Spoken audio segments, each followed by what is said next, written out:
Boss is back. కొత్తగా ఉంది physique. పూర్తి వివరాలకు చదవండి రేపటి సాక్షి హైదరాబాద్ ఎడిషన్.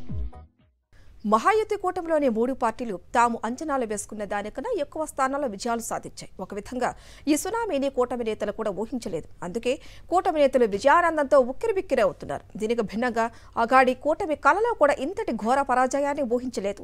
ఎక్కడ తేడా జరిగిందో అర్థం కాక అఘాడీ నేతలు అయోమయంలో కొట్టుమిట్టాడుతున్నారు.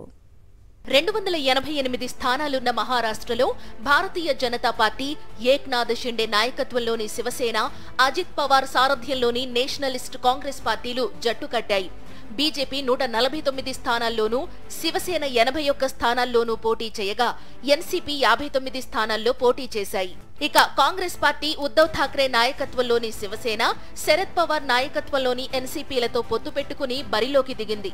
సీట్ల సర్దుబాటులో భాగంగా కాంగ్రెస్ పార్టీ 101 స్థానాల్లో పోటీ చేసింది. శివసేన 95 చోట్ల, ఎన్సీపీ 86 స్థానాల్లోనూ అభ్యర్థులను బరిలో దింపాయి. మహాయుతి అనూహ్య విజయంతో ఉక్కిరి బిక్కిరి అవుతోంటే అఘాడీ కూటమి ఊహించని పరాభవంతో కుతకుతలాడుతోంది. మహాయుతి కూటమి 3/2 మెజారిటీని మించి విజయాలు సొంతం చేసుకుంది. 288 స్థానాలున్న అసెంబ్లీలో 233 స్థానాలు మహాయుతి కూటమి ఖాతాలో పడ్డాయి. అఘాడీ కూటమి 50 స్థానాలు కూడా గెలుచుకోలేక చతికిలపడింది. ఈ ఎన్నికలతో మహారాష్ట్రలో రాజకీయ సమీకరణాలు అనూహ్యంగా మారిపోయాయి. మరాఠా దిగ్గజం శరద్ పవార్ పార్టీ అడ్రస్ గల్లంతైపోయింది. ఇప్పటికే వయసు మీద పడిన శరద్ పవార్ ఇక తన పార్టీకి పూర్వ వైభవం తీసుకురావడం కష్టమే అంటున్నారు రాజకీయ పండితులు. నేషనలిస్ట్ కాంగ్రెస్ పార్టీకి తానే తిరుగులేని వారసుండని అజిత్ పవార్ చాటి చెప్పారు.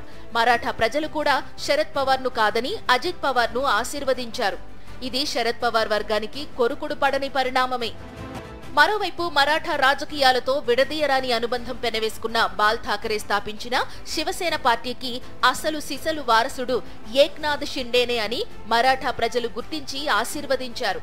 ఠాకరే తనయుడు ఉద్దవ్ ఠాకరే నాయకత్వంలోని శివసేన యూబీటీని మరాఠా ఓటర్లు పక్కన పెట్టేశారు. 95 స్థానాల్లో పోటీ చేసిన ఠాకరే పార్టీకి 20 స్థానాలే దక్కాయి. సో ఇక శివసేన యూబీటీ భవిష్యత్తు కూడా కష్టమే అంటున్నారు రాజకీయ పరిశీలకులు. ఈ ఫలితాల నేపథ్యంలో పవార్ నేతృత్వంలోని ఎన్సీపీ, ఉద్దవ్ సారథ్యంలోని శివసేన యూబీటీ తరపున గెలిచిన ఎమ్మెల్యేలు బీజేపీలో కానీ షిండే పార్టీలో కానీ చేరే అవకాశాలను కొట్టిపారేయలేం. 2019లో బీజేపీతో గొడవపడి బయటకు వచ్చిన ఉద్దవ్ ఠాకరే పార్టీపై బీజేపీ 5 ఏళ్లలోనూ ప్రతీకారం తీర్చుకున్నట్లయింది.